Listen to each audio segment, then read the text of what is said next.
Hey guys, tonight we're taking a truly chilling journey, not of exotic silks and glittering spices, but into the brutally unforgiving realm of ancient trade along the fabled Silk Road. Forget romantic notions of adventure and vast riches. You're about to discover the horrifying dangers of being a merchant on the Silk Road. A grim reality where every mile brought new perils, every encounter a potential threat, and where the promise of immense wealth was always shadowed by the constant specter of death, disease, and utter ruin. This wasn't a lucrative career for the faint of heart. It was a desperate gamble, a terrifying high-stakes journey where survival was often a miracle. Not a guarantee, frankly.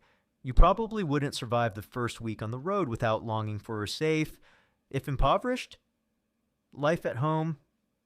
So before you get comfortable, take a moment to like the video and subscribe, but only if you genuinely enjoy what I do here. Tell me, where in the world are you tuning in from, and what time is it for you right now? Dim the lights, maybe turn on a fan for that soft background hum, and let's ease into tonight's journey together. You find yourself suddenly standing in a bustling, chaotic caravanserai, a roadside inn in Central Asia, perhaps around the 2nd century CE, or maybe during the thriving Tang dynasty, 7th to 9th century CE. The air is thick with the pervasive smell of camel dung, exotic spices, human sweat, and the nervous energy of hundreds of weary travelers. You are a merchant, far from home, with your precious goods packed securely, or so you hope, on the backs of camels. The sun beats down relentlessly, or perhaps the biting wind whips dust into your eyes, giving you a taste of the environmental extremes to come. You are about to embark on a journey of thousands of miles across vast and treacherous landscapes, driven by a single, powerful motivation: the perilous promise of immense wealth.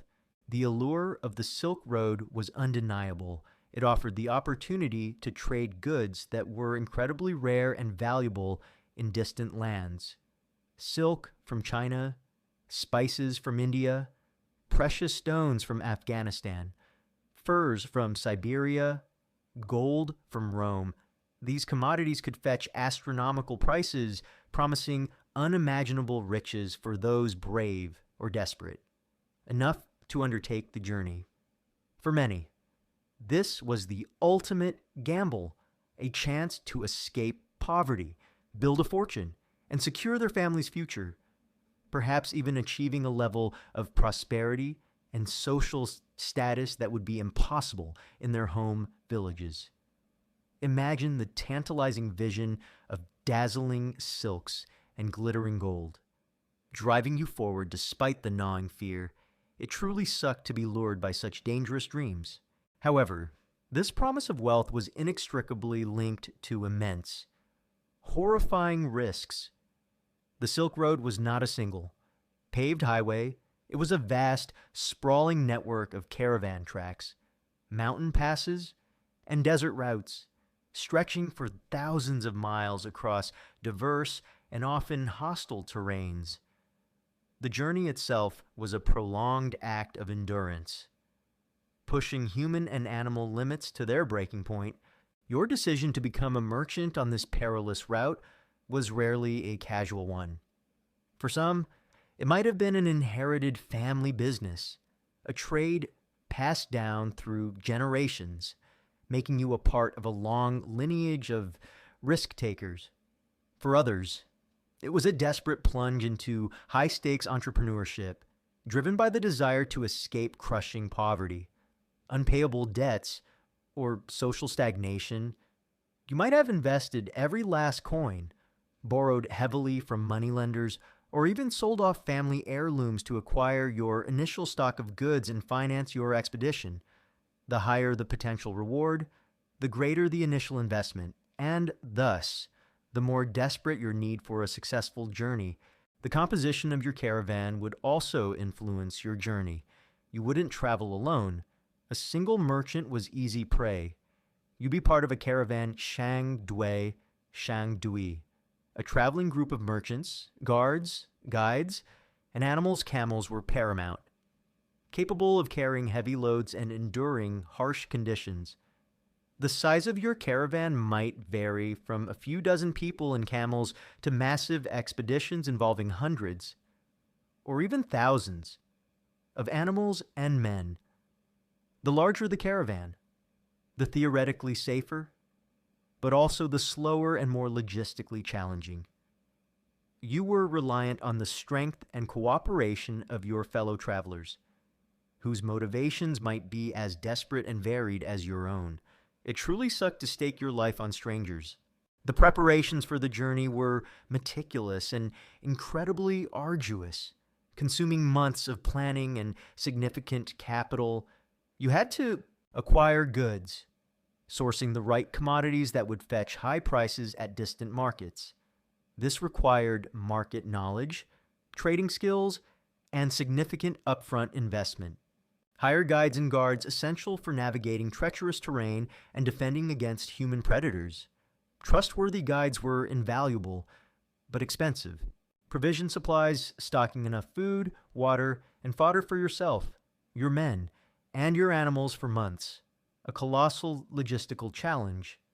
Water, especially, was a constant concern, often requiring strategic stops at oases or known wells.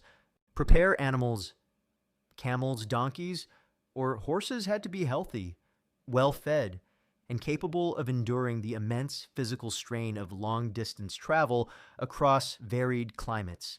Despite all these preparations, the inherent risks remained immense. The very environment, the human element, and the unpredictable nature of ancient trade routes meant that danger was a constant companion. Lurking around every dune and behind every mountain pass, the allure of wealth, however strong, was perpetually shadowed by the grim reality of potentially losing everything: your goods, your fortune, your freedom, or your life itself. One common misconception is that the Silk Road was a single, well-defined road like a modern highway. In reality, it was a vast, intricate network of trade routes connecting East Asia, Central Asia, the Middle East, and Europe, existing for over a millennium. These routes varied over time, adapting to political shifts, environmental changes, and the rise and fall of empires. Different sections of the road presented different challenges. The scorching deserts of Xinjiang, the treacherous Pamir Mountains, the bustling markets of Persia, or the pirate-infested seas connecting to Rome. Your journey would be a composite of these diverse, dangerous landscapes. Historians still meticulously study archaeological findings of caravan remains, ancient maps, and travelogues like those of Xuanzang or Marco Polo to reconstruct the precise routes, logistical challenges, and diverse cultures encountered along different segments of the Silk Road.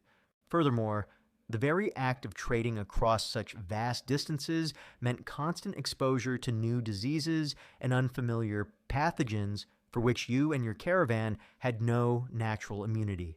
The Silk Road was not just a conduit for goods. It was a superhighway for infectious diseases, including, famously, the bubonic plague, though its most devastating impact, the Black Death, came much later in the 14th century. Imagine traveling through crowded cities, dusty caravanserais, and remote villages, constantly interacting with people from myriad cultures, unknowingly exchanging not just silks and spices, but lethal microbes that could wipe out your entire caravan. This unseen biological peril was a horrifying, omnipresent threat, turning trade into a gamble with your very life. The uncertainty of the venture, the knowledge that success was far from guaranteed, added immense psychological pressure. You might spend years on a single journey, risking everything, only for market prices to crash upon your arrival. or for your goods to be damaged in transit. This high-stakes gamble, this profound reliance on unpredictable factors, was a constant source of anxiety, ensuring that even the dream of wealth was permeated by fear and potential ruin. So, your initiation into the life of a merchant on the Silk Road was a terrifying leap of faith, driven by the perilous promise of immense wealth. This was not a casual career choice. It was a desperate plunge into high-stakes adventure, demanding immense investment, relentless preparation, and a willingness to confront horrifying dangers. This inherent risk, this stark trade-off between unimaginable riches and the constant specter of death and ruin, was the first, and perhaps most defining, aspect of the horrifying dangers you would face. Having taken the desperate plunge onto the Silk Road, your journey immediately thrust you into a relentless, often overwhelming, confrontation with nature's fury. Forget temperate climates and predictable paths. Every mile brought new environmental extremes and terrifying natural hazards, making your survival on this ancient trade network profoundly horrifying. Imagine your caravan, a small speck of humanity and laden animals, traversing the vast landscapes of Central Asia. Your very existence was at the mercy of the elements, which were far more powerful and unpredictable than any human foe. The Silk Road snaked through incredibly diverse and often hostile environments, each presenting its own unique set of dangers. The most iconic, and perhaps most terrifying, natural adversary was the desert. Vast stretches of your journey would take you through arid, desolate expanses like the Taklamakan Desert, meaning go in and you won't come out, in Uyghur, or sections of the Gobi. Here, the sun beat down with a relentless, scorching intensity. Temperatures could soar above 40 to 104 degrees Celsius during the day, turning the air into a shimmering oven. The sand, heated to extreme temperatures, would burn through your thin sandals, making every step an agony. Heat stroke and severe dehydration were constant, terrifying threats. You would feel your body overheating, your head pounding, your mouth parched, your vision blurring, and your muscles cramping. Collapse could come swiftly, often leading to death if you couldn't find shade or water immediately. Imagine your throat raw, your lips cracked, your body aching for a single drop of water. Knowing that precious liquid was miles away, it truly sucked to literally bake under the sun. But the desert also presented other, equally terrifying, dangers. Sandstorms. These were not just minor gusts of wind. Massive sandstorms could erupt suddenly, turning the clear sky into a blinding, suffocating whirlwind of grit and dust. Visibility would drop to zero, disorienting your entire caravan. The fine sand would sting your eyes, clog your lungs, and penetrate every crevice of your clothing and equipment. Such storms could last for hours, sometimes days, forcing your caravan to hunker down, leaving you exposed to the elements, lost or buried. Imagine being caught in a swirling vortex of choking sand, unable to see, unable to breathe, convinced you were being buried alive. It really sucked to be trapped in a sand blender. Mirages. The intense heat shimmering off the desert floor could create deceptive mirages, tantalizingly portraying shimmering lakes or lush oases just beyond your reach.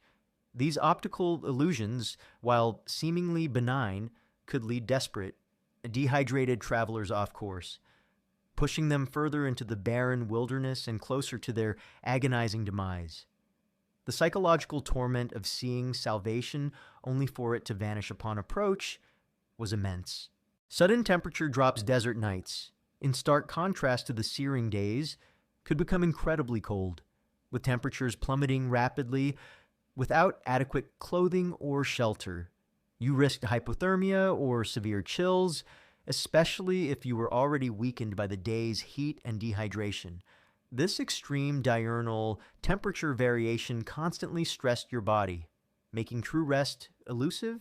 Beyond the deserts, the Silk Road snaked through formidable mountain ranges, such as the Pamir's Roof of the World, the Tian Shan, and the Hindu Kush.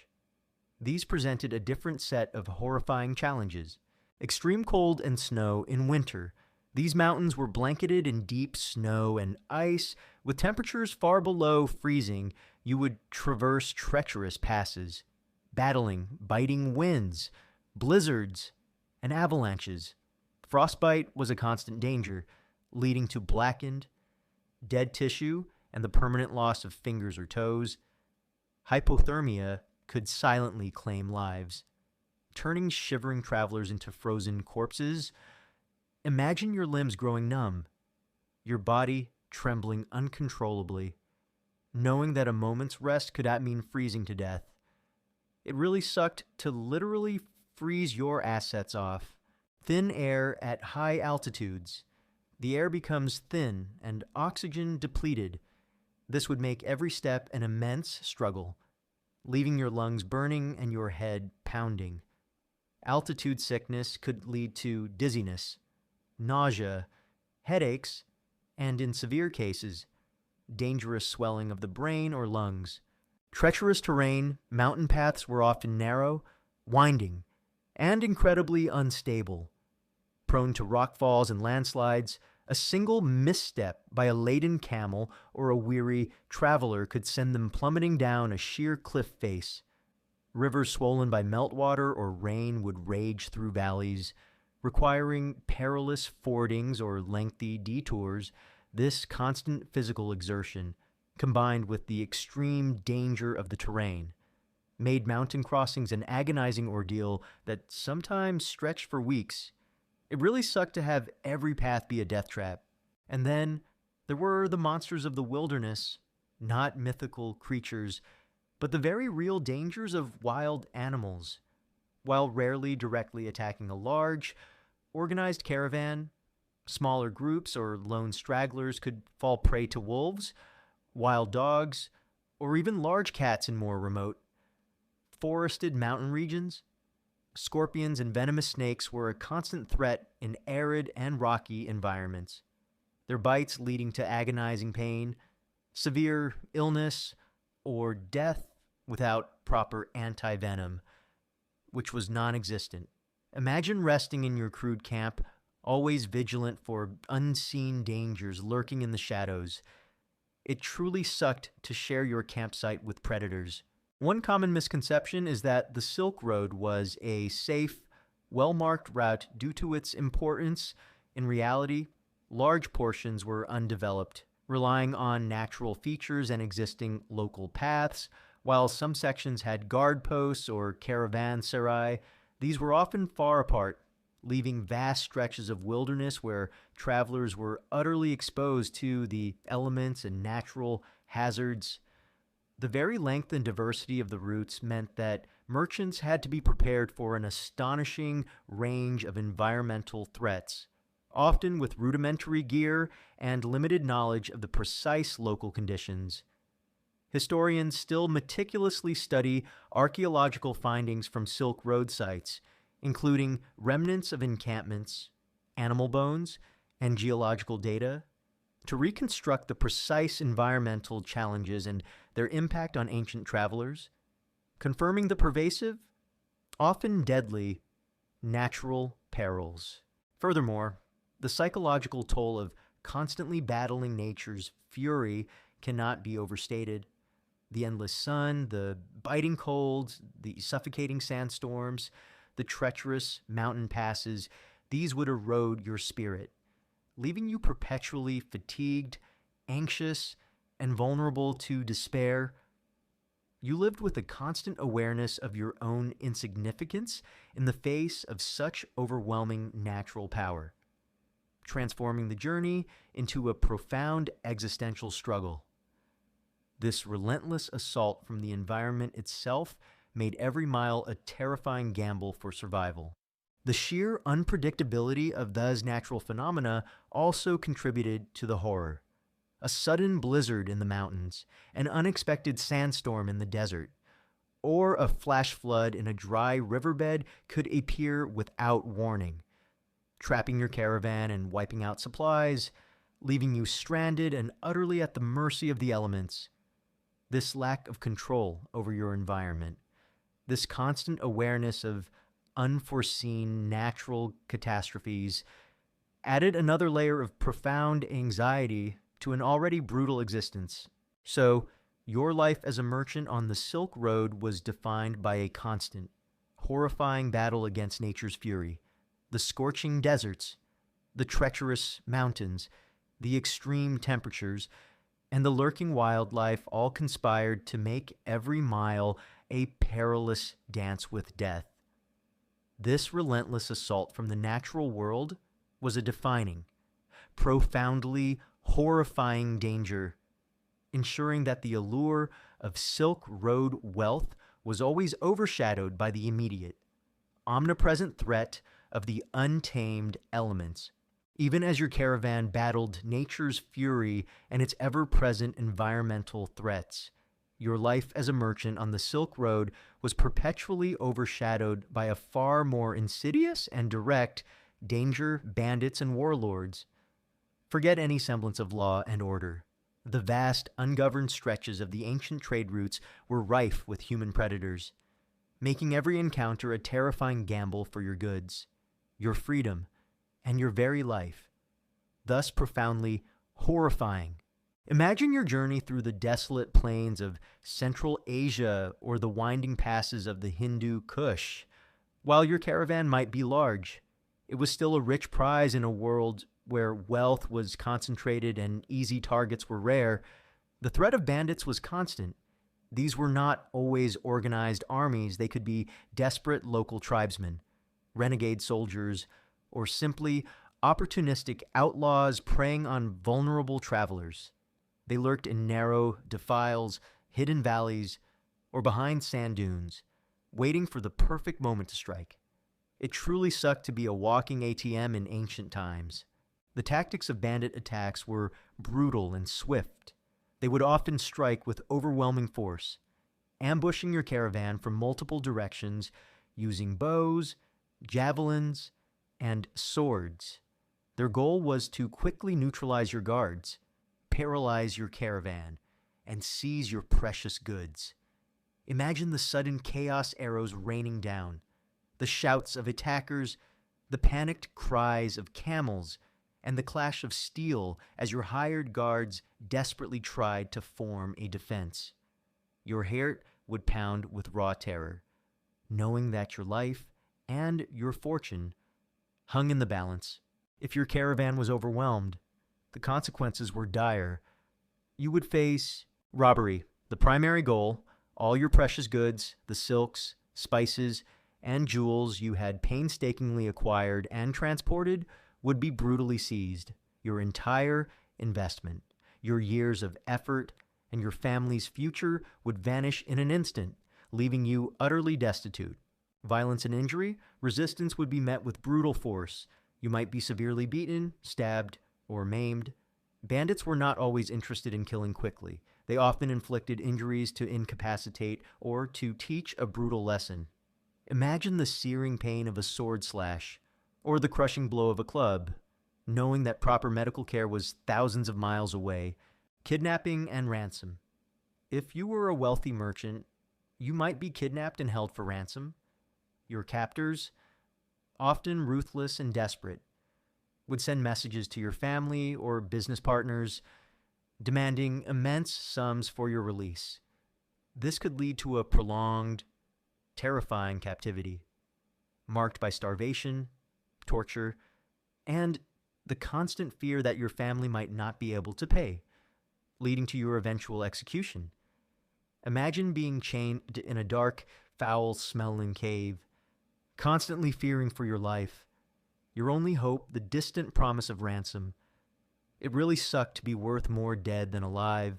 Enslavement. For many, capture meant outright enslavement. You would be sold into the brutal slave markets of Central Asia or the Middle East, your freedom irrevocably stripped away. Your life would be reduced to forced labor, a commodity to be bought and sold. With no hope of return to your former life, imagine going from a respected merchant to a piece of property overnight. Beyond common bandits, entire regions of the Silk Road were sometimes controlled by warlords or corrupt local rulers.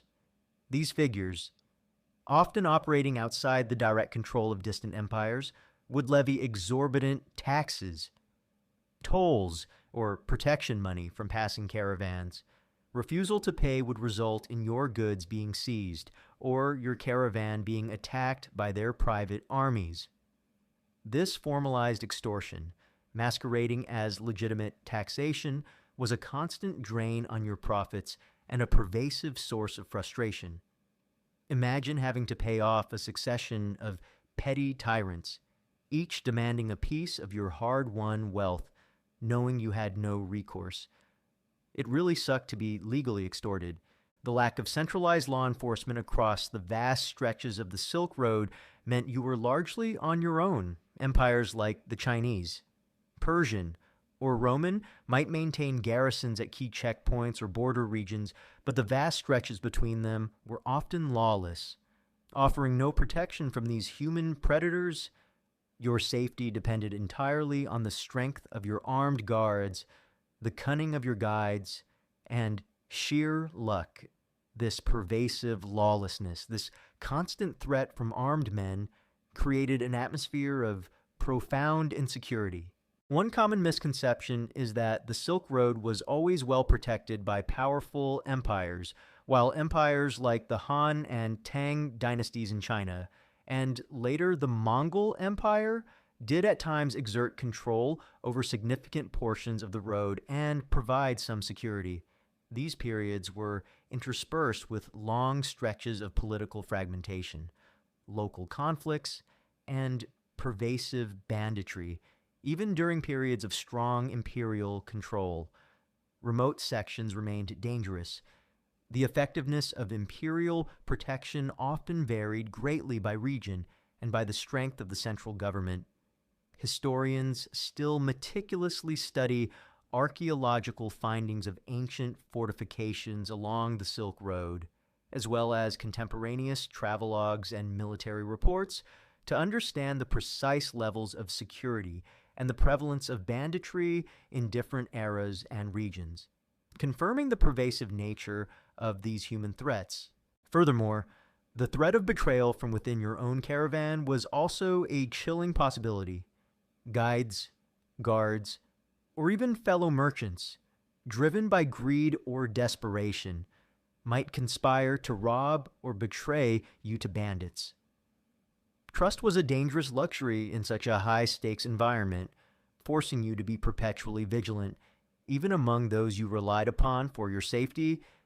This internal vulnerability added another layer of profound paranoia to your perilous journey, making every social interaction a potential minefield.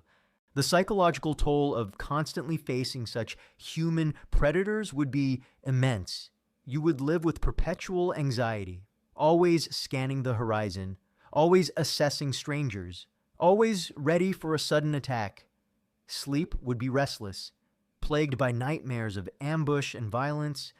This relentless stress, this knowledge that your life and livelihood could be snatched away at any moment by a human aggressor, would erode your spirit, leaving you with a profound sense of insecurity and a deep distrust of others.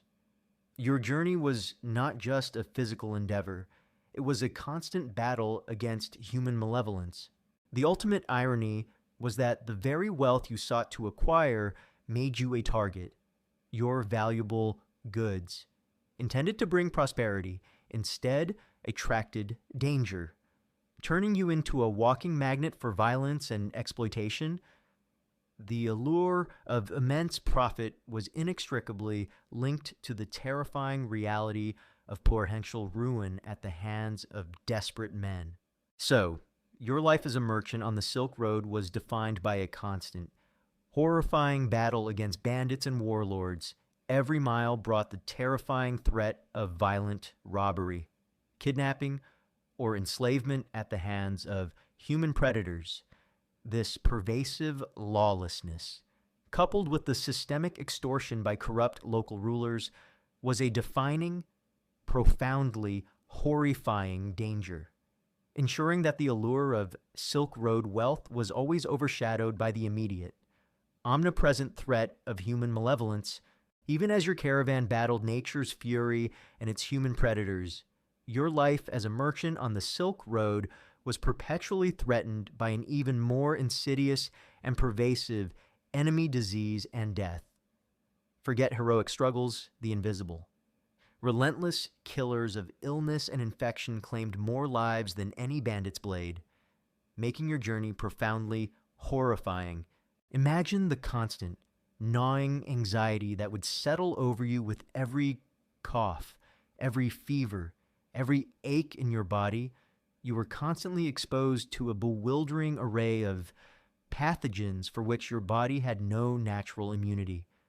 The Silk Road was not just a conduit for goods, it was a superhighway for infectious diseases, bringing together diverse populations, each carrying their own unique microbes. From the moment you stepped onto the trade route, you were walking through a biological minefield. It truly sucked to be a walking germ magnet. The cramped and unsanitary conditions of caravan life and caravanserai further exacerbated these dangers. You would sleep in crowded, poorly ventilated tents or communal rooms, sharing breathing space with dozens of other travelers, their animals, and the ubiquitous insects. Proper sanitation was rudimentary at best. Human and animal waste would accumulate, attracting flies and rodents, turning your temporary resting places into breeding grounds for disease. Imagine living for weeks or months in a perpetually damp, dusty, and reeking environment, constantly itching from lice and fleas, with no escape from the pervasive filth. This constant exposure to pathogens ensured that illness was not an exception, but an almost guaranteed companion on your journey. The types of diseases you faced were terrifyingly diverse and often rapidly fatal. Waterborne diseases. Your water sources along the Silk Road were frequently unreliable and contaminated. Wells could be shallow and easily polluted, and rivers might carry waste from upstream settlements. Drinking suspect water was an almost guaranteed path to dysentery, the bloody flux, causing severe diarrhea and dehydration, typhoid fever, or various parasitic infections like giardiasis or amoebiasis, causing chronic abdominal pain, vomiting, and debilitating weakness. These illnesses would rapidly dehydrate and weaken your body, often leading to death in a matter of days or weeks, especially when far from any help. Respiratory illnesses. The extreme fluctuations in temperature, from scorching desert heat to freezing mountain cold, combined with constant exposure to dust from marching and sandstorms and the smoke from campfires, would take a severe toll on your lungs. Common colds could quickly escalate into severe bronchitis, pneumonia, or pleurisy, especially in bodies weakened by fatigue and malnutrition. Breathing clean. Fresh air was a luxury rarely afforded. Plague. While the most devastating impact of the Black Death came in the 14th century, earlier waves of bubonic plague caused by Yersinia pestis and carried by fleas on rodents like black rats also traveled along the Silk Road, leading to localized outbreaks. Imagine seeing the terrifying buboes swollen, painful lymph nodes erupt on your fellow travelers, knowing that an agonizingly swift death awaited. The plague was an undiagnosable, unstoppable terror, wiping out entire caravans or settlements with terrifying speed. It truly sucked to be on a superhighway for death. Other fevers. Various other fevers, from malaria in fertile oases to undiagnosed viral infections, would sweep through the caravans, leaving you racked with chills, drenching sweats, and debilitating delirium, often with no effective medicine to offer relief. The lack of effective medical care was almost absolute. There were no hospitals as we know them, no standardized medical training, and no universal access to qualified physicians. If you fell ill in a remote caravanserai or desolate stretch of desert, your only hope might be a local folk healer, whose practices could be wildly different from anything you knew, and whose remedies were often ineffective, based on superstition, or even dangerously toxic, as we explored in a previous episode about medical cures on the Silk Road.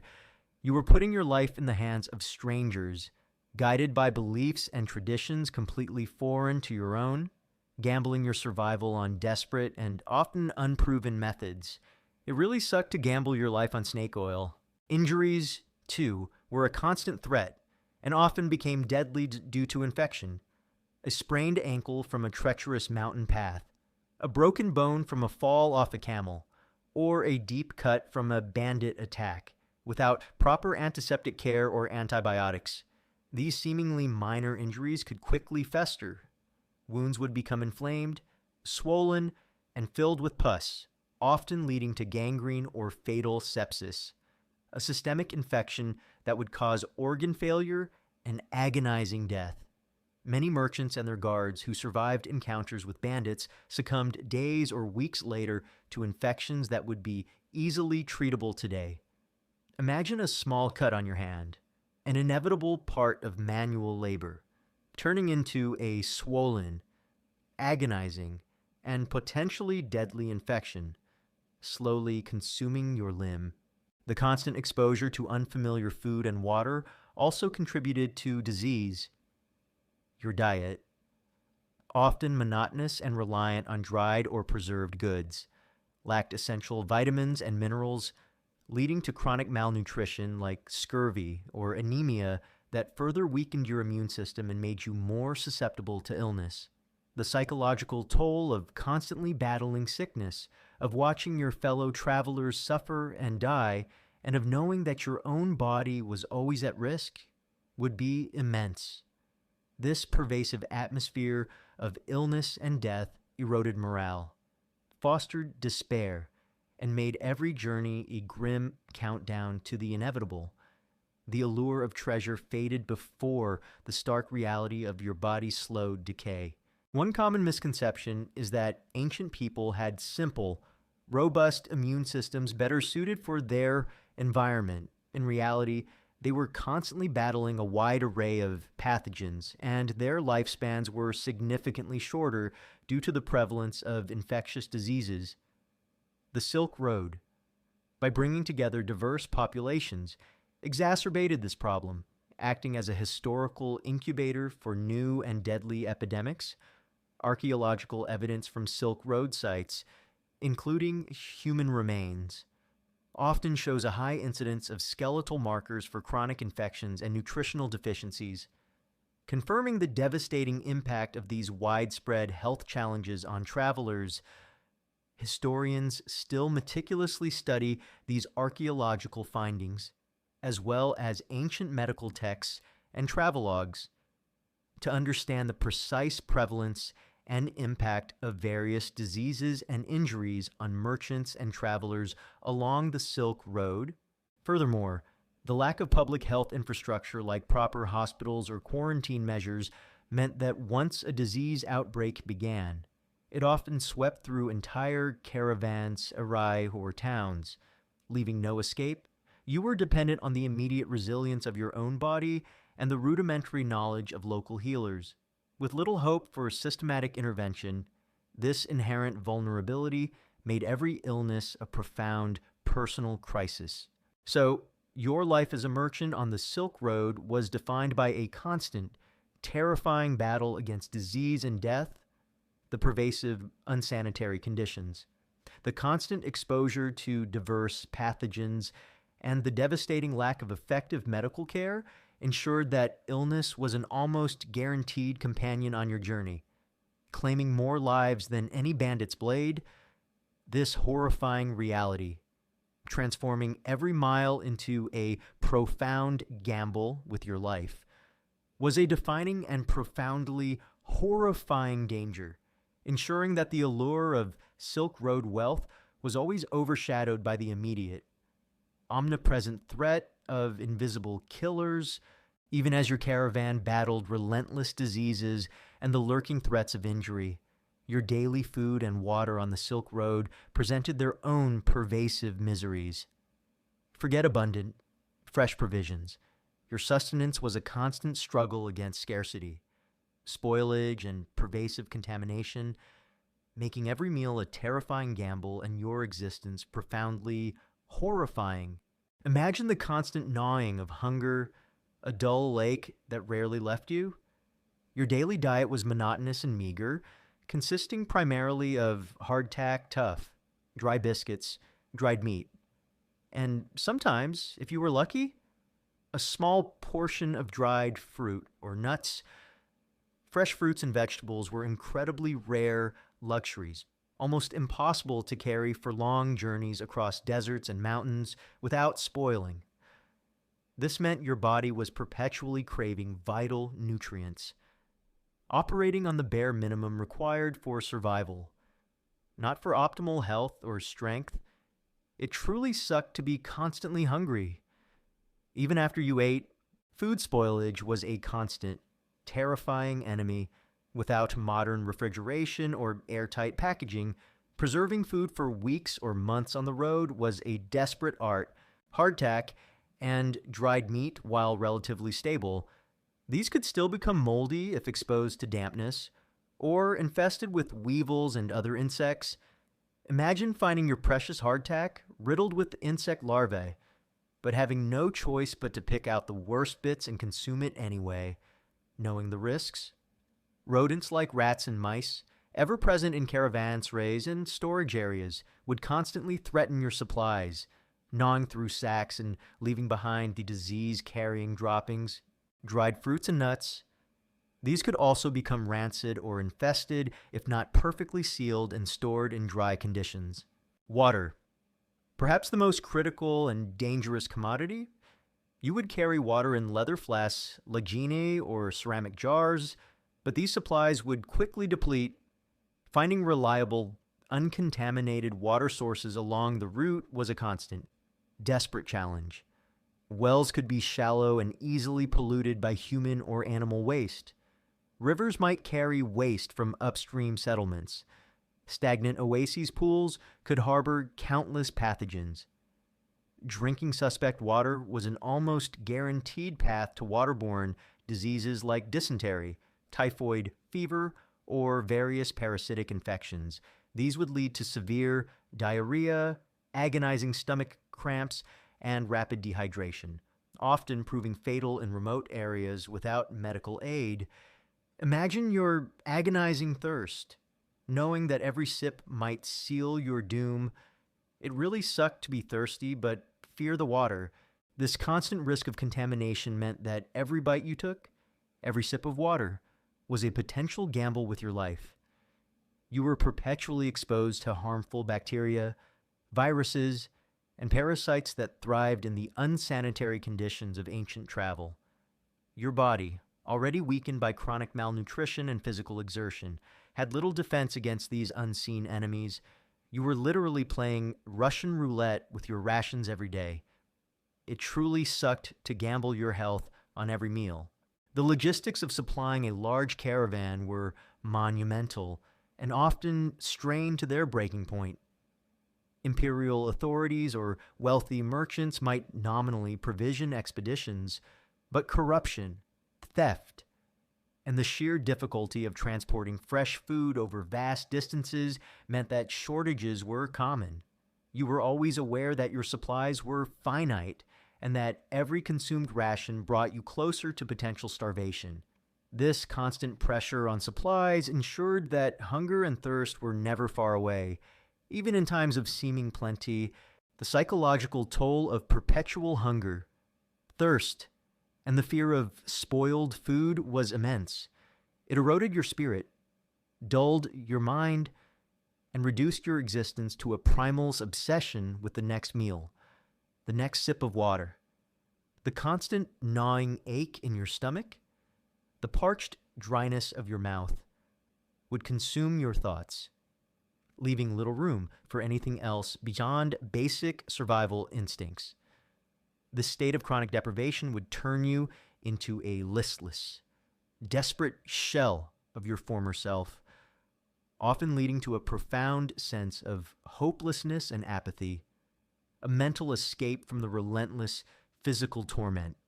One common misconception is that ancient long-distance trade routes like the Silk Road had sophisticated supply chains that ensured plentiful and safe food, while caravans carried provisions.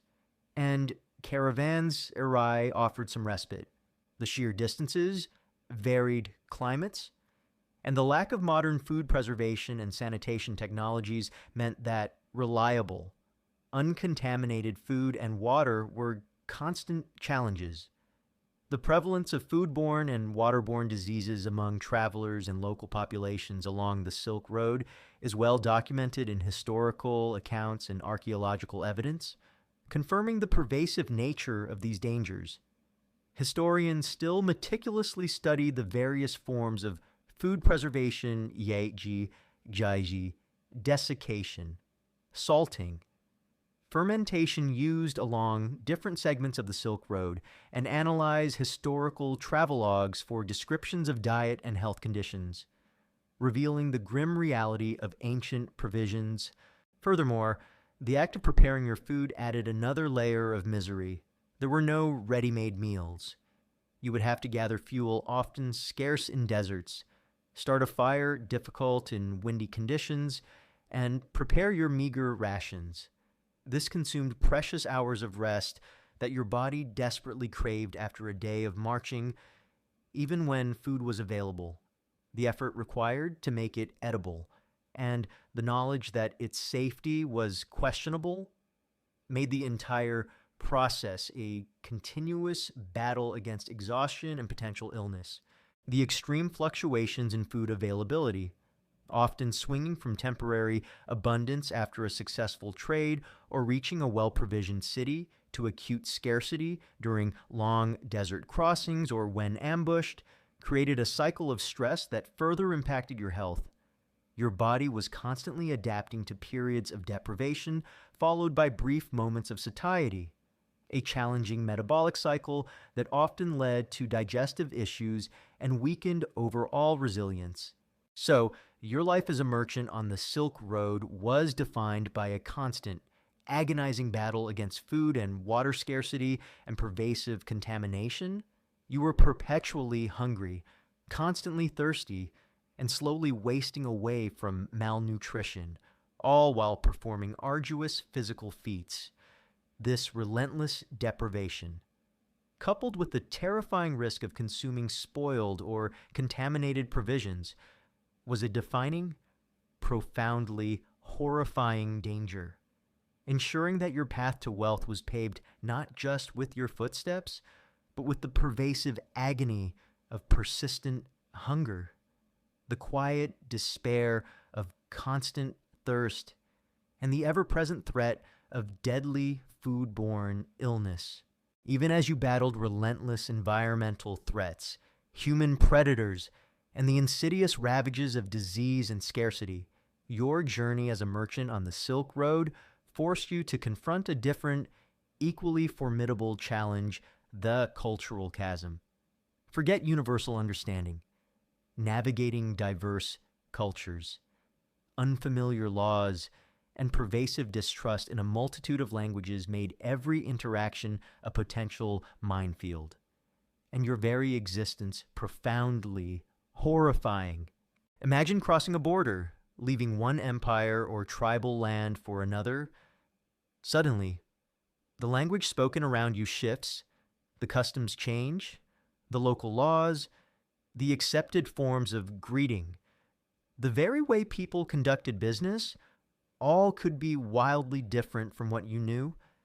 You would need to rely on interpreters, who were often unreliable or even deceitful, or attempt to communicate through a frustrating mix of basic words and gestures, a single misunderstanding, a misspoken phrase, or an unintended insult could lead to severe consequences, from a lost trade deal to legal trouble, or even physical violence.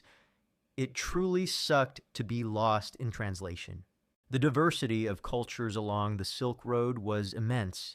You might start your journey in Han Dynasty China, with its rigid Confucian bureaucracy and standardized laws. Then you would pass through the myriad city-states and nomadic tribes of Central Asia, each with their own local customs, tribal laws, and distinct forms of governance. You might encounter Zoroastrians, Buddhists, Nestorians, Jews, and later Muslims, each with their own religious practices and social norms. Further west, you would interact with Persian empires, then the Roman Empire, each with its own vast legal and social systems. Navigating this bewildering kaleidoscope of cultures required immense adaptability, patience, and a constant awareness of subtle social cues that, if missed, could prove disastrous. Unfamiliar laws and justice systems were a constant source of peril. What was legal in one territory might be a crime in another. Bribery might be accepted practice in one kingdom, but a punishable offense elsewhere.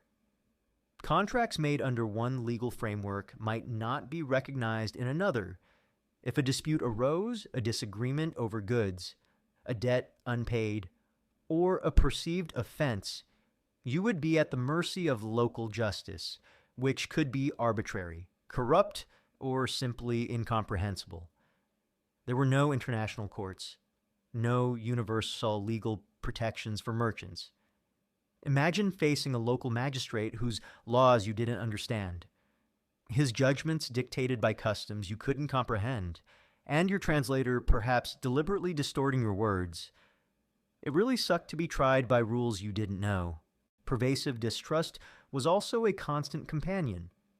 As a foreign merchant, you were often viewed with suspicion. Local rulers might see you as a source of revenue to be exploited. Other merchants might view you as a rival to be outmaneuvered or undermined. Locals might view you as an outsider, distrustful of your foreign customs or intentions. This meant that every trade deal was fraught with risk, every negotiation a battle of wits, and every social interaction a potential trap. You could never fully relax, never truly trust, always aware of the underlying currents of suspicion. Language barriers exacerbated every challenge. Without a common tongue, communication was fragmented and prone to misunderstanding. Interpreters, while essential, were often costly and sometimes unreliable. You might be forced to rely on gestures, broken phrases, and the goodwill of strangers, leaving you vulnerable to deception, misrepresentation, or simply frustrating delays that ate into your precious time and resources. Imagine trying to negotiate the price of a precious cargo, or to argue your innocence in a dispute through a series of crude gestures and a potentially dishonest translator. It really sucked to haggle for your life. The lack of standardized currency and weights, wash measures, added another layer of complexity and potential for fraud. As you moved from one territory to another, the coins, the weights for spices, and the lengths for textiles could all change. You would need to constantly convert, calculate, and verify, making you vulnerable to dishonest traders who might shortchange you or manipulate the system to their advantage. Every transaction was a careful calculation and a leap of faith.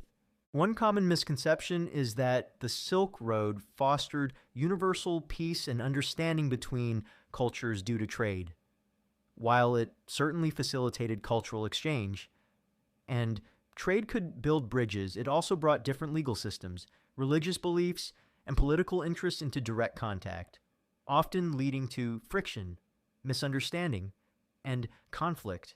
The very act of trade, while economically beneficial, often highlighted cultural differences and created opportunities for exploitation. Especially in areas with weak central authority, historians still meticulously study various Silk Road travelogues like those of Xuanzang, Marco Polo, or Ibn Battuta and diplomatic correspondence to understand the precise nature of cross-cultural interactions, legal systems, and everyday challenges faced by merchants, often finding a complex mix of cooperation and pervasive distrust. Furthermore, religious differences could also become a source of peril as you pass through lands with diverse faiths: Buddhism, Zoroastrianism, Judaism, Nestorian Christianity, and later, Islam. You would need to be acutely aware of local religious customs and prohibitions. Inadvertently offending a local deity, violating a sacred custom, or engaging in a forbidden act could lead to severe social ostracism, legal penalties, or even violence from zealous locals. Imagine accidentally eating a forbidden food or wearing an inappropriate garment and suddenly finding yourself facing a hostile mob or an angry magistrate. Your survival depended not just on your trading skills, but on your ability to navigate a minefield of unfamiliar spiritual and social rules. The psychological toll of constantly operating in unfamiliar territories, navigating language barriers, dealing with arbitrary laws, and perpetually distrusting those around you would be immense.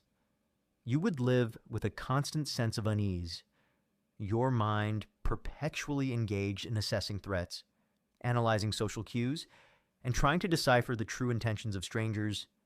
This relentless mental strain, this unending cultural navigation, would lead to profound fatigue, paranoia, and a deep sense of alienation. Your very existence was a constant battle against misunderstanding and the fear of the unknown, transforming your journey into a relentless psychological ordeal. So, your life as a merchant on the Silk Road was defined by a constant, terrifying battle against the cultural chasm, navigating diverse cultures, unfamiliar laws, and pervasive distrust in a multitude of languages made every interaction a potential minefield, leading to misunderstandings, legal peril, and pervasive anxiety. This profound cultural dissonance, ensuring you were always an outsider in a world of subtle dangers, was a defining, profoundly horrifying danger, ensuring that the allure of Silk Road wealth was always overshadowed by the immediate, omnipresent threat of the unknown. Even as your caravan navigated the bewildering cultural chasms and risked life and limb against human predators and nature's fury, your gravest danger often came from within your own ranks: betrayal and corruption. Forget camaraderie among fellow travelers.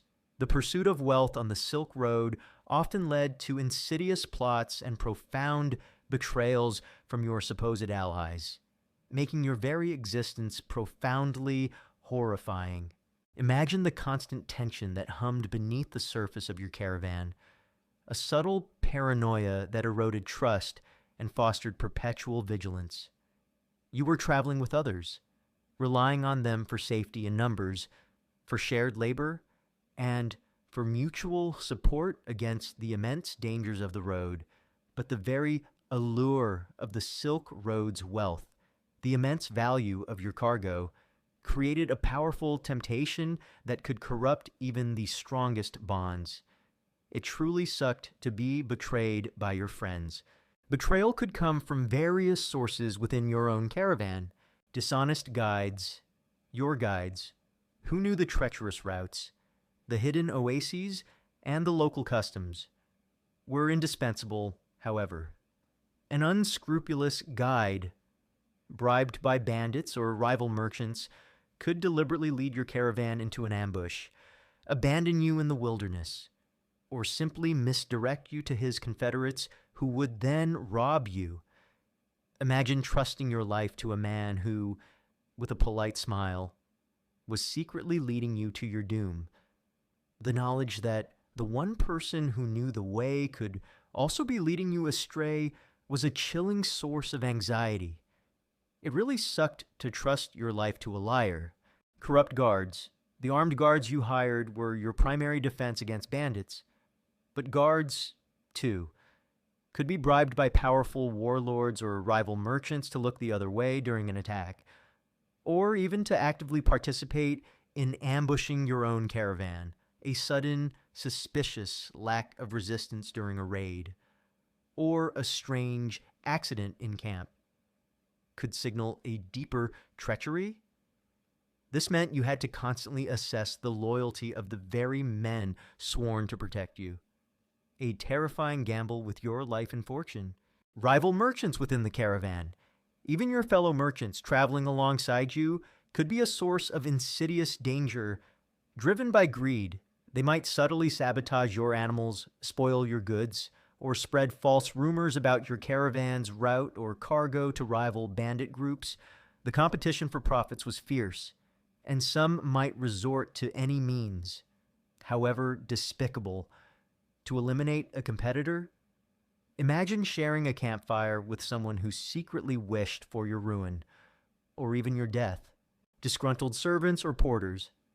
The numerous servants, porters, or camel drivers who comprise the lower ranks of your caravan could also be a source of betrayal, abused, overworked, or simply desperate.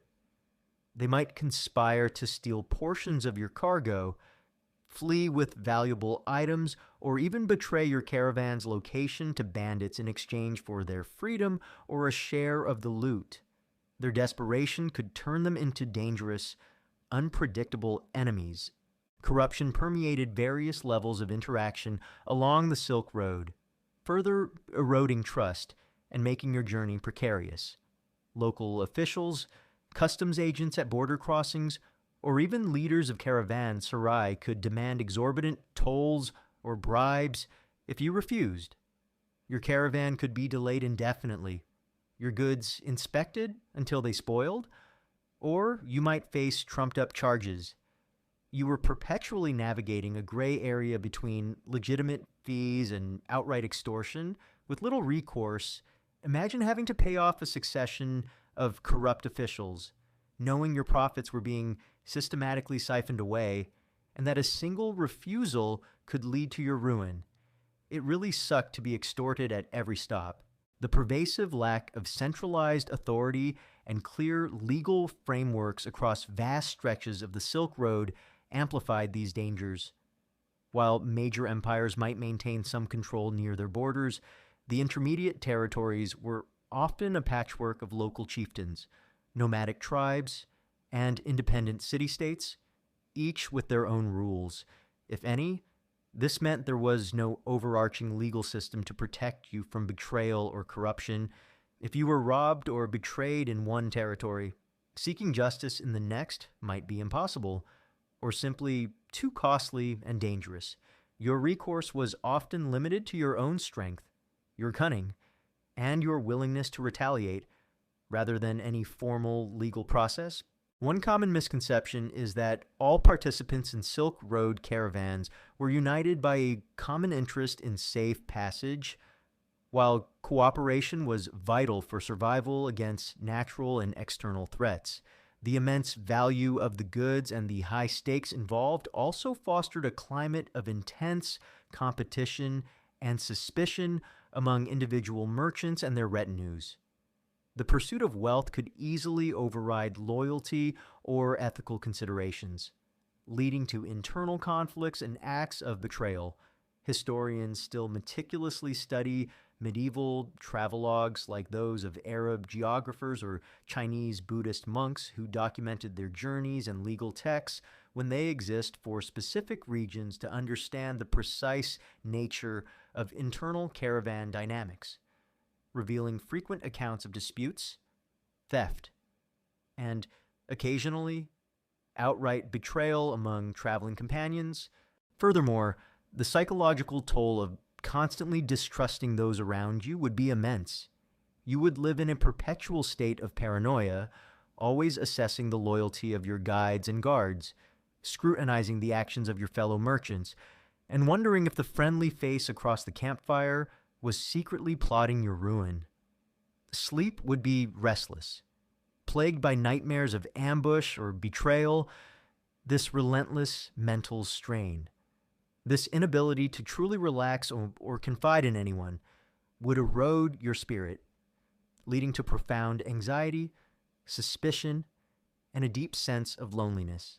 Even within the confines of your own caravan, you were always on edge, always calculating, ensuring that your journey was not just physically arduous, but a profound psychological ordeal. The irony was that the very individuals you relied upon for your survival, your guides, your guards, your fellow merchants, were also the ones who possessed the most intimate knowledge of your vulnerabilities, your cargo, and your route. This unique position of trust, if betrayed, made their treachery far more devastating than any external bandit attack, as they could lead you directly into a trap from which there was no escape. So, your life as a merchant on the Silk Road was defined by a constant, terrifying battle against betrayal and corruption, the insidious plots of dishonest guides and guards, the ruthless competition from fellow merchants, and the pervasive extortion by local warlords, all within a lawless environment, made every interaction a potential minefield. This profound lack of trust, ensuring your greatest dangers often came from within your own ranks, was a defining, profoundly horrifying aspect of your journey, ensuring that the allure of Silk Road wealth was always shadowed by the chilling specter of ultimate human treachery. Even as your caravan braved the vast deserts, the treacherous mountains, the ruthless bandits, and the insidious diseases, your pursuit of fortune on the Silk Road was perpetually threatened by another, equally devastating: danger the market's unpredictable whim. Forget guaranteed profits or stable prices, the extreme financial risks, from fluctuating values to damaged goods, could turn immense potential wealth into utter destitution, making your life profoundly horrifying. Imagine reaching a major trading hub, like Samarkand in Central Asia or Chang'an Xi'an in China. After months or even years of perilous travel, your precious cargo of silk, spices, or precious stones has survived ambushes, sandstorms, and disease. You envision the immense profit, the reward for your agonizing journey. But then, you arrive to a chilling reality: the market prices have crashed.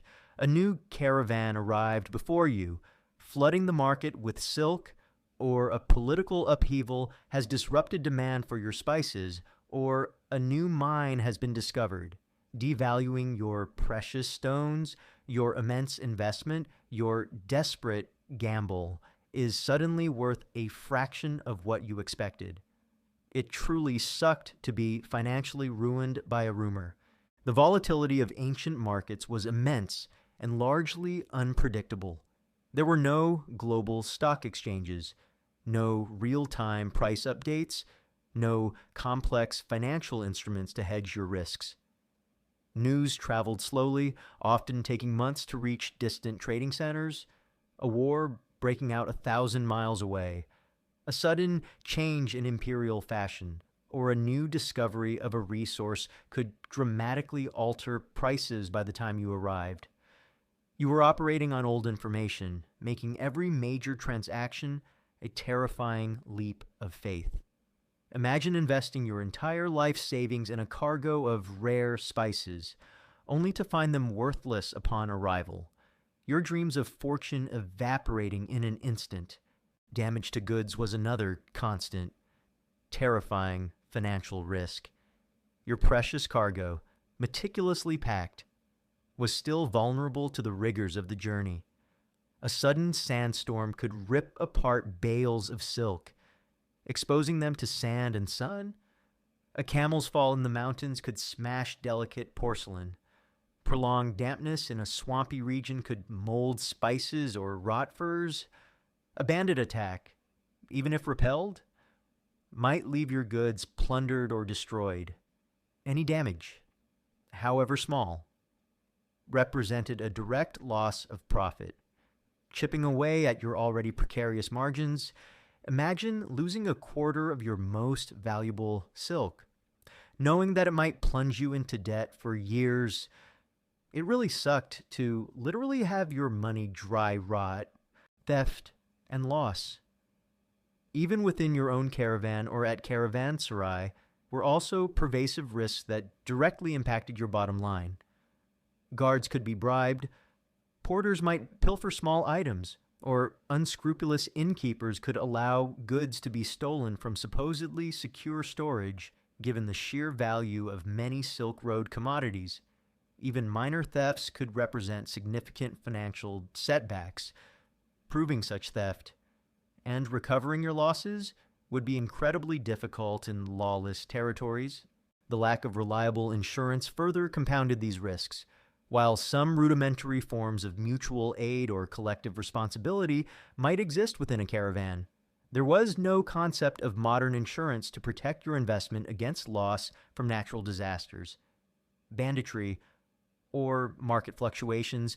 If your caravan was lost, if your goods were ruined, or if prices crashed, the entire financial burden fell squarely on you. The merchant, this inherent vulnerability meant that every journey was a winner-take-all gamble with catastrophic consequences for failure. It truly sucked to be uninsured for everything. Currency exchange and varying weights shock measures added another layer of financial peril and potential for fraud. As you moved from one empire to another, the coins, the weights for spices, and the lengths for textiles could all change. You would need to constantly convert, calculate, and verify, making you vulnerable to dishonest traders or corrupt officials who might shortchange you, manipulate exchange rates, or use inaccurate scales to their advantage.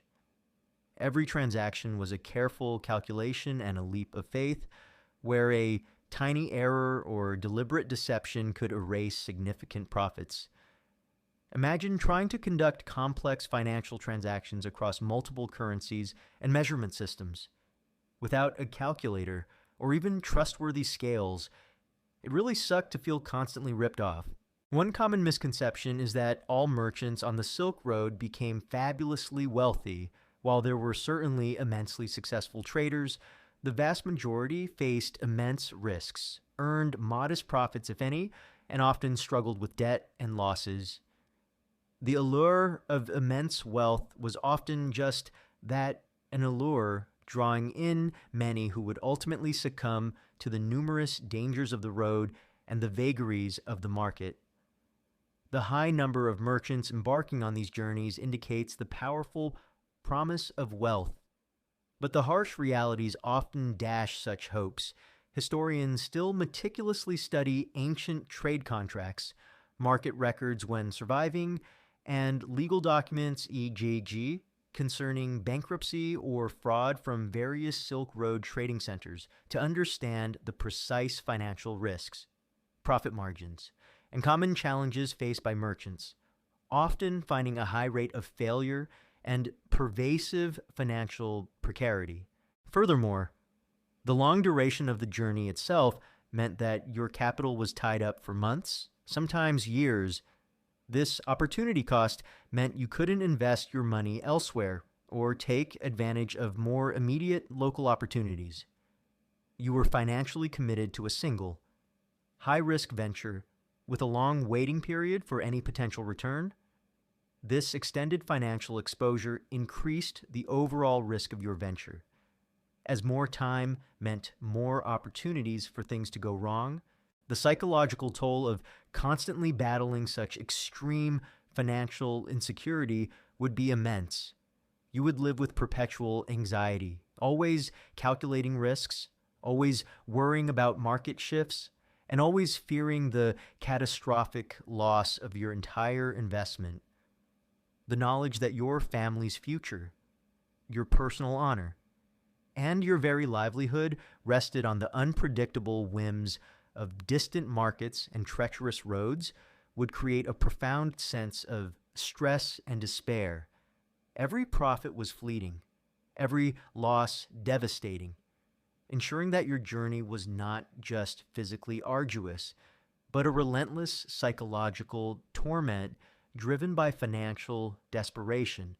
So, your life as a merchant on the Silk Road was defined by a constant, terrifying battle against the market's unpredictable whim. The extreme financial risks, from volatile market prices to pervasive damage and theft of goods, ensured that fortune could turn to destitution in an instant. This profound financial precarity, coupled with the lack of insurance and reliable information, was a defining, profoundly horrifying danger, ensuring that the allure of Silk Road wealth was always overshadowed by the immediate, omnipresent threat of utter ruin. Even as your body battled nature's fury, human predators, and insidious diseases, and your wealth gambled against market whims, your life as a merchant on the Silk Road inflicted perhaps the most profound and insidious torment of all, a crushing mental toll. Forget peace of mind. Your existence was defined by relentless isolation, pervasive paranoia, and soul-crushing despair, making your journey profoundly horrifying. Imagine the vastness of the distances you covered, day after day, week after week, month after month.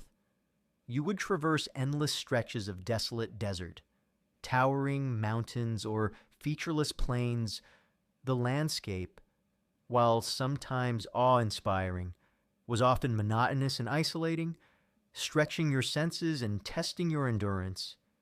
There were long periods of silence, broken only by the creak of camel saddles, the shuffle of feet, and the whisper of the wind. This physical isolation, far from any familiar face or comforting landmark, directly contributed to a deep sense of loneliness. It truly sucked to be alone for months on end. Your caravan, while providing some human companionship, rarely offered true emotional intimacy. The individuals in your caravan were often as desperate and driven as you, bound by the pragmatic necessity of the journey rather than genuine friendship. There was a constant underlying tension, suspicion of betrayal from guides or guards, as discussed in Chapter 7, competition from fellow merchants as explored in Chapter 8, and the general strain of living in close quarters under immense stress. Trust was a dangerous luxury, and you had to be perpetually guarded, unable to truly relax or confide your deepest fears and anxieties to anyone. This profound lack of genuine human connection, this emotional isolation, was a constant, gnawing pain. Imagine feeling utterly alone, even when surrounded by dozens of people. It really sucked to be surrounded by people, but still be entirely alone. The constant threat of paranoia would consume your mind. You lived in a world where danger lurked everywhere, unseen diseases, unseen sandstorms, hidden bandits, corrupt officials, and potentially treacherous companions. Every rustle in the bushes, every shift in the wind, every suspicious glance from a stranger, every delay could be a harbinger of doom. You would constantly be assessing threats, analyzing risks, and second-guessing everyone around you. Sleep would be restless and fitful, plagued by nightmares of ambush, capture, or being abandoned in the wilderness. This perpetual state of hypervigilance, this inability to ever truly let your guard down, would lead to chronic stress, anxiety, and a profound erosion of your peace of mind. It really sucked to constantly fear everyone.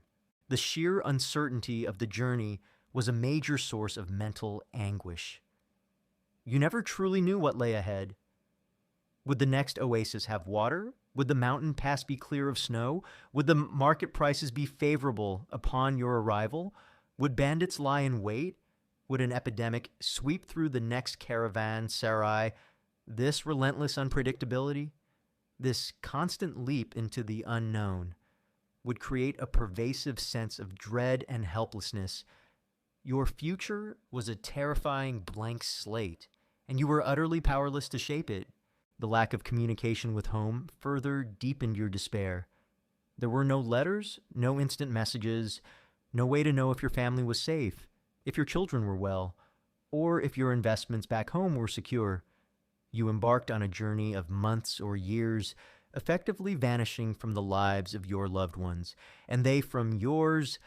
This profound separation, coupled with the knowledge of the immense risks you faced, would lead to agonizing worry about those you left behind and a deep sense of longing that could never be satisfied.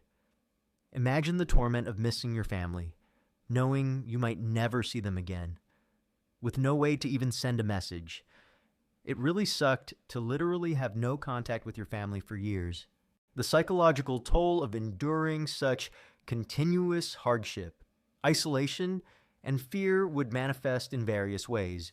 Profound despair and apathy, the cumulative weight of the dangers, losses, and loneliness could lead to a deep, debilitating depression.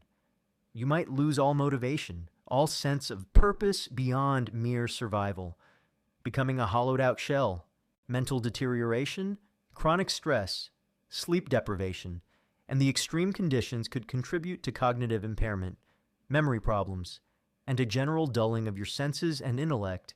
Hallucinations and delusions, particularly during prolonged periods of solitary travel in deserts or extreme environments, coupled with dehydration or illness. Some travelers might experience mirages, as discussed earlier, auditory hallucinations, or even delusions, blurring the lines between reality and imagination, further eroding their sanity. Spiritual crisis faced with relentless suffering and seemingly arbitrary misfortune. Some might experience a profound crisis of faith, questioning their gods, their destiny, or the very meaning of their existence. One common misconception is that ancient people, being tougher, were immune to psychological distress. In reality, while they lacked modern terms like PTSD or clinical depression, historical accounts, ancient medical texts, and philosophical writings from various cultures along the Silk Road describe individuals suffering from profound melancholy, madness, and spiritual despair when faced with extreme hardship, violence, or loss. The very existence of such detailed travelogues, often filled with laments about the hardships, indicates a strong awareness of the mental toll. Historians still meticulously study these varied primary sources to understand the psychological realities of long-distance ancient travel and its impact on the human psyche, often finding evidence of profound emotional and mental suffering. Furthermore, the very purpose of your journey, the pursuit of wealth, could become a source of ultimate cynicism. After enduring so much suffering, if your profits were meager or your fortune was lost to market whims, the profound futility of your sacrifices would lead to crushing regret and a feeling of having wasted your life for nothing. This grim realization, after risking everything, would be a final, devastating blow to your spirit. The stark contrast between the glamorous image of the Silk Road and its brutal reality would also contribute to your psychological burden. You, the merchant, were witnessing both the immense beauty of exotic goods and cultures and the terrifying, often deadly, struggles that brought them across continents. This constant oscillation between awe and horror would be disorienting, leaving you with a complex and often contradictory understanding of the world, defined by both its wonders and its profound cruelty. So, your life as a merchant on the Silk Road was utterly consumed by a relentless mental toll. The pervasive isolation from home and true companionship the constant paranoia stemming from ever-present threats, and the soul-crushing despair born from relentless uncertainty and hardship, all combined to make every mile a psychological battlefield.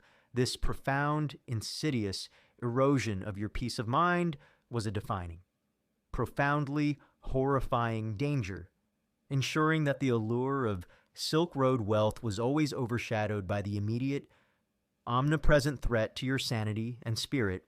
You've gambled your life away, facing relentless nature, battling ruthless bandits, enduring pervasive diseases, struggling with scarcity and contaminated food, navigating bewildering cultural chasms, fighting betrayal from within your own caravan, risking everything on the market's unpredictable whims, and finally, withered under the crushing weight of profound psychological torment, as the phantom dust of the caravan routes settles and the imagined cries of the lost finally dissipate. A profound, lingering truth settles upon you, the allure of Silk Road wealth, for all its dazzling promise, ultimately led to a life of immense misery, constant risks, and often a violent, forgotten ruin. Your retirement plan was profoundly horrifying. Consider the fundamental paradox that defined your existence. You pursued unimaginable riches, seeking to acquire precious silks, spices, and jewels that could bring immense prosperity. Yet, this very pursuit condemned you to a life of extreme physical hardship. Your body endured relentless heat, biting cold, suffocating sandstorms, and treacherous mountain passes. It was ravaged by dysentery, typhoid, and scurvy. It risked severe injuries from falls, accidents, and violent encounters. The promise of wealth was inextricably linked to a life of pervasive physical suffering, a brutal trade-off where your body was the ultimate currency.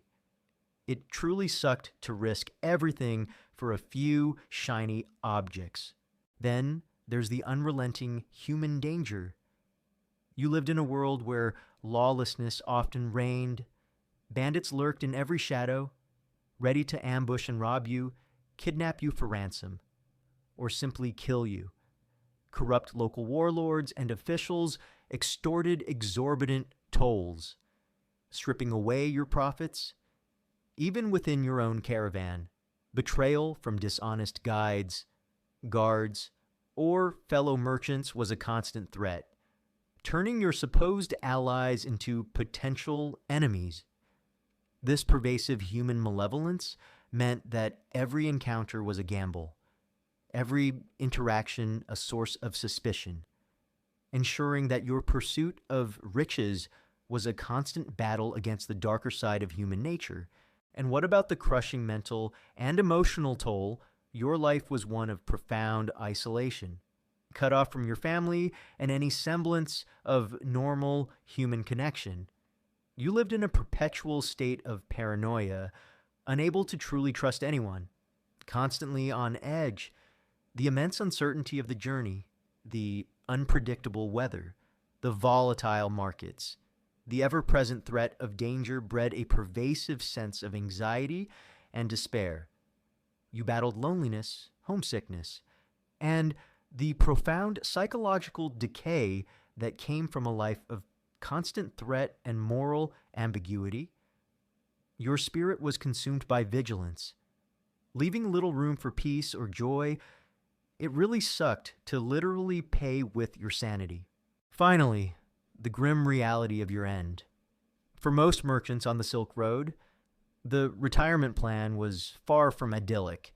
You faced a high probability of death from disease, accident, or violence on the road. If captured, you endured brutal torture or enslavement. If you somehow survived, you might return home with little profit, or even in ruin, having lost everything to market crashes or unforeseen perils. Your grave would likely be unmarked, your name forgotten, a silent casualty of the relentless pursuit of wealth. The alluring tales of riches often masked a legacy of profound misery, anonymity, and a violent, unmourned end. It truly sucked to be an unsung casualty of ancient trade. The very concept of the Silk Road, while a symbol of global connection and cultural exchange, was, for the individual merchant, a journey into extreme personal risk and suffering. The exchange of goods came at an immense human cost, paid by those who dared to traverse its terrifying paths. The spices and silks that graced the tables and robes of distant emperors were literally imbued with the sweat, blood, and tears of countless anonymous travelers who never completed their journey or returned home in ruin. One particularly poignant, and often overlooked, detail is the role of oral storytelling and travelers' tales that emerge from the Silk Road, precisely because the journeys were so long, dangerous, and transformative. Merchants and adventurers would bring back not just exotic goods, but incredible stories of hardship, miraculous escapes, terrifying encounters, and moments of profound desperation. These tales, often embellished, became a vital part of local cultures, transmitting both knowledge of distant lands and cautionary lessons about the perils of the road.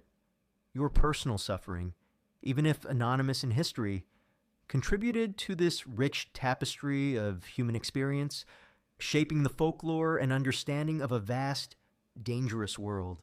Historians still meticulously study various ancient travelogues and collections of folk tales like the Arabian Nights, which contains elements influenced by Silk Road stories, to understand the cultural impact of these journeys and how the dangers were perceived and narrated across different societies. Ultimately, your life as a merchant on the Silk Road was a horrifying gamble from beginning to end. It was a brutal test of physical endurance, mental resilience, and sheer luck, where the promise of immense wealth was always shadowed by the constant specter of death, disease, human malevolence, and financial ruin. Your journey was a testament to human desperation and ambition, but also to the profound, unacknowledged suffering that fueled the ancient world's most legendary trade route. As you now drift into a deep, comforting sleep, let the distant sounds of ancient caravans and the imagined dangers of the desert finally fade into the quiet background of history. You're safe, in your own time, far removed from the brutal realities of ancient trade. May your dreams be peaceful, filled with the quiet certainty of safety, security, and the profound comfort of a world where wealth is never purchased at the expense of such immense human suffering. A stark contrast to the horrifying truth we've explored tonight. And now, good night, and have sweet dreams.